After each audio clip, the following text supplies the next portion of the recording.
سب جہاں جمع ہوا اسے اعلیٰ حضرت نے موقع سے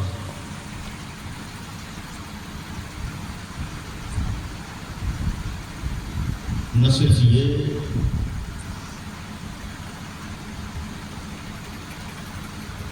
کہ سید پور براری کی دھرتی پر بلکہ پورے ہندوستان میں اور ہندوستان میں ہی نہیں بلکہ جہاں جہاں دنیا میں جس خطے اور جس گوشے میں خوش عقیدہ مسلمان رہتے اور بستے ہیں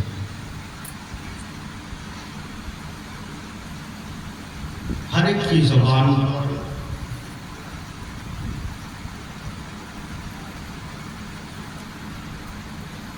آپ کا نام جاری ہے۔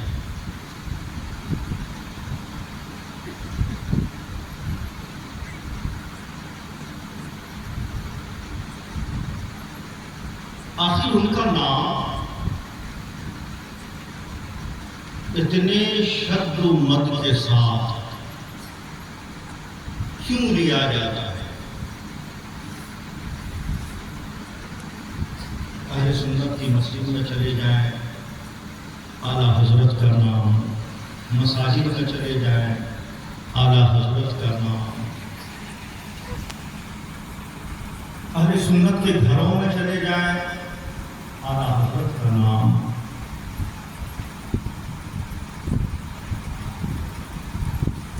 یہ اس قدر اتنے شد و مد کے ساتھ ان کا نام کیوں لیا جاتا ہے؟ یہ سوال ذہن میں بنتا ہے اور بنایا جاتا ہے، تشکیک کا ایک جالا بنایا جاتا ہے اور کہا یہ جاتا ہے، خصوصاً نوجوان ذہنوں کو اغوا کیا جاتا ہے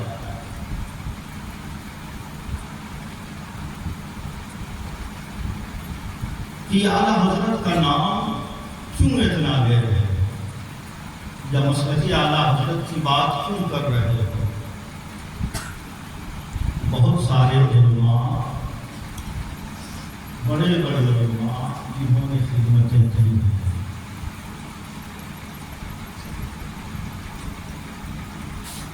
بلکہ یہ کہا جاتا ہے کہ ہم نہ فلاں ہیں نہ فلاں ہیں نہ فلاں ہیں،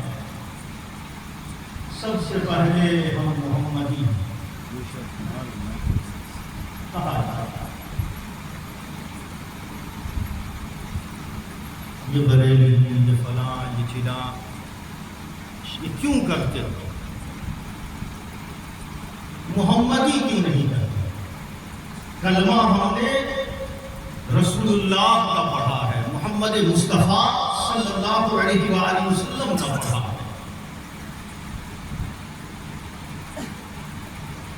تو اپنے آپ کو اعلیٰ حضرت سے کیوں منسوب کرتے ہو؟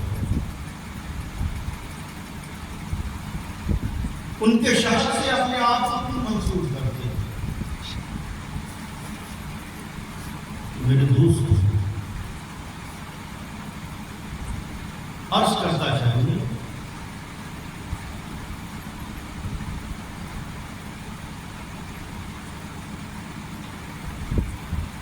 کہ دیکھیں کوئی انسان کسی نظام کے بقا کے لیے اگر قربانی دیتا ہے، خواہ جان سے ہو، مال سے ہو، اولاد سے ہو، جس طرح سے ہو، جب تک وہ نظام باقی رہتا ہے اس کا نام باقی رہتا ہے۔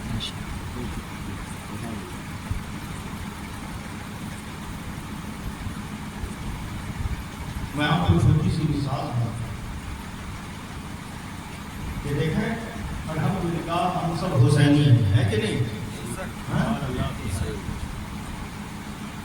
میرا خیال ہے کہ کوئی بھی اس میں اپنے آپ کو یزیدی کہلوانا پسند نہیں کرے، اگر مسلمان ہے تو یزیدی کا حلوانہ پسند نہیں کرے. کیوں حسین ہے؟ محمدی تو ہو. یہ بریلوی کیوں کا حلواتے ہو نا؟ تو میں پوچھنا چاہتا ہوں کہ محمدی ہو، کلمہ محمد مصطفیٰ کا پڑھتے ہو، حسینی کیوں کہلوا رہے ہو؟ ہم حسینی اپنے آپ کو اس لیے کہلواتے ہیں کہ وہ دین جو محمد مصطفیٰ، وہ نظام، وہ آئین، وہ دستور جو آقا کریم صلی اللہ علیہ وآلہ وسلم نے اس قوم کو دیا تھا، جب اس پر ڈاکہ زنی ہونے لگی یزیدیت کی شکل میں، تو امام عالی مقام سیدنا امام حسین علیہ السلام نے اس نظام کے بقا کی خاطر، اس دین کی بقا کی خاطر، اس آئین کے تحفظ کے لیے، اس نظام کے تحفظ کے لیے اپنے آپ کو قربان کیا، جان کی قربانی دی، مال کی قربانی دی، اپنا سارا کا سارا قربان کر دیا. تو جب تک یہ آئین باقی رہے گا، جب تک یہ آئین باقی رہے گا، نظام اسلام باقی رہے گا، امام علی مقام کا نام باقی رہے گا. اسی طرح جب ماضی قریب میں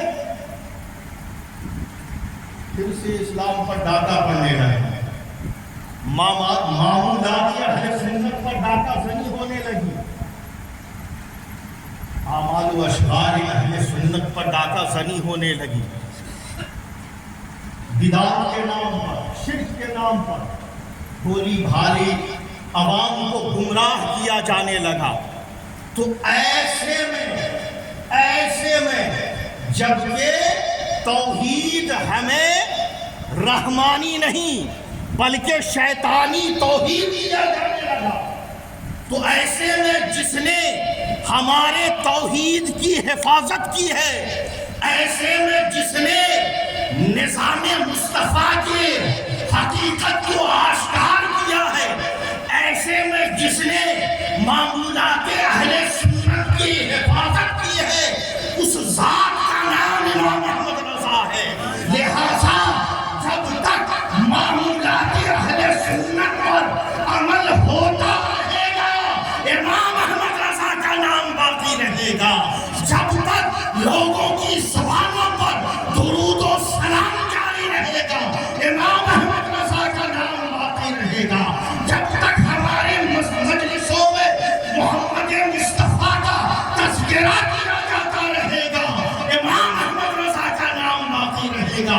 جب تک نظام مصطفیٰ رہے گا، نام احمد رضا باقی رہے گا. یہی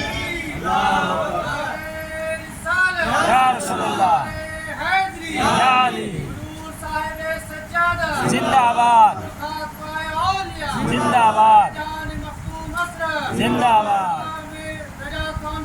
زندہ آباد. اللہ اکبر. اور یہی وجہ ہے کہ بریلی میں رہنے والا ایک شخص، بریلی میں رہنے والا ایک شخص جس کو دنیا احمد رضا کے نام سے جانتی ہے، وہ صرف شخص نہ رہا بلکہ شخصیت بن گیا، شخصیت بن گیا. اور یہی وجہ ہے کہ ہمارے مسجدوں میں، ہمارے مدرسوں میں، ہماری خانقاہوں میں، اس لیے کہ ہمارے مساجد کے حرمت کی حفاظت کرنے والے کا نام امام احمد رضا ہے، ہمارے خانقاہوں کے معمولات کی محافظت کرنے والی ذات کا نام امام احمد رضا ہے، ہمارے مدارس کے عصمت کی تحفظ کرنے والے کا نام امام احمد رضا ہے. تو جب تک دنیا میں خانقاہی نظام باقی رہے گا، تب تک امام احمد رضا کا نام باقی ہے. بے شک یاد رکھیں احمد رضا اور خانقاہ الگ شے نہیں ہے، بلکہ اس شخصیت کے فکر کا نام خانقاہ. اور یاد رکھیں جو اس فکر سے ہٹ گئی، جو اس نہج سے ہٹ گئی، وہ خانقاہ نہ رہی بلکہ وہی خواہ مخواہ بن گئی ہے نا. وہ صرف خواہ مخواہ بن کر رہ گئی وہ خان. اور آج جہاں وہ فکر باقی ہے، وہ نظام باقی ہے، وہ ذہنیت باقی ہے، وہ خانقاہ آج بھی مسیح آن بان شان کے ساتھ چمک رہی ہے. میرے دوستو، ضرورت اس بات کی ہے، ضرورت اس بات کی ہے کہ ہم اپنی آنے والی نسلوں کی شخصیت سے روشناس کریں. آنے والی نسلوں ہم کو الحمدللہ ہمارے بڑوں کا ہم پر احسان ہے کہ انہوں نے اس شخصیت کے فکر سے ہمیں آراستہ کیا تو ہمارا ایمان سلامت رہا. ہماری یہ ذمہ داری ہے، ہماری بحیثیت مسلمان ہماری یہ ذمہ داری ہے کہ اعلیٰ حضرت کے فکر کو، ان کے نظریے کو ہم اپنے آنے والی نسلوں میں منتقل کریں. تبھی ان کے ایمان کی حفاظت ہوگی، ان کے اسلام کی حفاظت ہوگی. اور اگر اس شخصیت کے فکر کو، اس کے نظریے کو ہم اپنے آنے والی نسلوں میں منتقل نہ کر سکے تو یاد رکھیں کہ یہ آنے والی نسلیں جب گمراہی کے دلدل میں پڑیں گی تو اس کا ذمہ دار صرف وہ نہ ہوں گی بلکہ ہم اس کے ذمہ دار ہوں گے. ہم اس کے ذمہ دار ہیں. محاسبہ ان سے جو ہوگا سو ہوگا، محاسبہ ہم سے کیا جائے.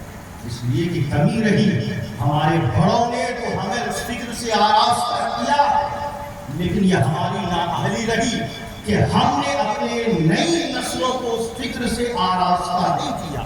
اور یہی وجہ ہے، یہی سبب ہے کہ آج کی جو نئی نسل ہے، میں یہ نہیں چاہتا کہ آپ صرف مدرسے کا مولوی بنائیں، جو بنانا چاہے بنائیں، جو بنانا چاہے بنائیں، مگر فکر احمد رضا سے اس کو ضرور آراستہ کریں. چاہے اس لیے کہ وہ کہیں جائے گا، جب وہ اس فکر سے مرصع ہوگا تو پھر وہ کبھی گمراہ نہیں ہوگا. لیکن اگر اس میں کمی رہے، اور آج یہی ہو رہا ہے، پورا کا پورا خاندان اس فکر سے آراستہ تھا، سنیوں کا گھرانہ تھا، ہے نا. نئی نسل نکلی، جدھر کی ہوا کی ادھر چلنے لگی. اس کا ذمہ دار کون ہے؟ کون ہے اس کا ذمہ دار؟ ہم اس کا ذمہ دار، ہم اس کے ذمہ دار. ضرورت اس بات کی ہے کہ ہم اس فکر کو، ہے نا، اس خیال کو اور اس ذات کو اپنے آنے والی نسلوں تک پہنچائیں.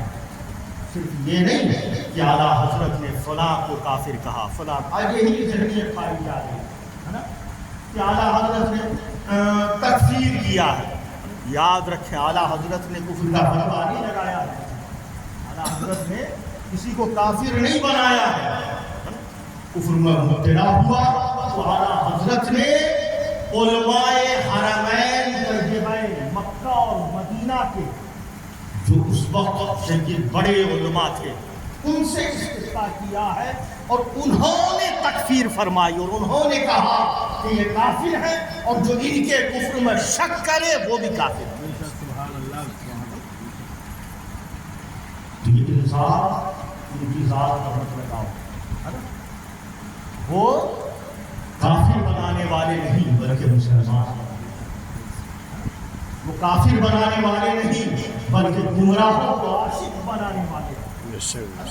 امام احمد رضا نے مسلمانوں کو کافر نہیں بنایا ہے بلکہ مسلمانوں کو عاشق بنایا ہے. کہ آج اگر درود و سلام کا نغمہ اہل سنت کے بچے کی زبان پر جاری ہے تو یہ امام احمد رضا کی دین ہے، اور انہی کا فیضان ہے. ضرورت اس بات کی ہے کہ ہم اپنے آنے والی نسلوں کو اس سے آراستہ کریں. اللہ تعالیٰ کی دعا ہے کہ رب سب کو اور ہمارے آنے والی نسلوں کو بھی ان سب کے ایمان کی حفاظت فرمائے، اسلام کی حفاظت فرمائے، اور فکر اعلیٰ حضرت سے ہمیں بھی اور ہمارے آنے والی نسلوں کو بھی خوب خوب آگاہی عطا فرمائے، اور دامن احمد رضا سے ہم سب کو چمٹے رہنے کی توفیق عطا فرمائے۔ وما علینا الا البلاغ وآخر دعوانا الحمد للہ رب العالمین۔ والسلام علیکم ورحمۃ اللہ وبرکاتہ۔